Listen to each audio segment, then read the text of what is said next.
Net pagalvėliai taisyta.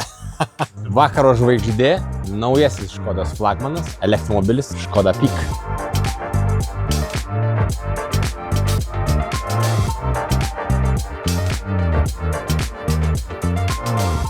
Įveikėm kokį trečdaliuką ir jau dalis atkrito, reikėjo luktart, bet ar visas grožis prieš akį.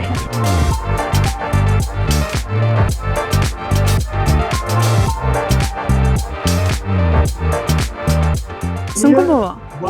Ne.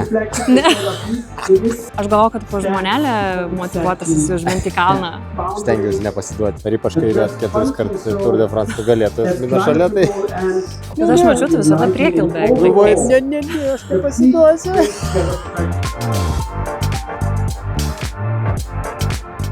Štai ir jis, didžiausias, naujausias Škodos elektromobilis Peak, net 7 vietų. Visai idėja dideliai šeimai. Škoda naują elektromobilį pavadino Peak ir dėl to minėmi viršūnė, nes tai bus naujasis Škodos flagmanas. Tai apskritai bus didžiausias Škodos gaminamas automobilis ir tas labai jaučiasi salone. Top flagmano kokybės salon. Ilgai kelioniai, kaip ponė sakė, su didelė šeimyna, bus labai patogu. Labai nekantraujam išbandyti. Škoda.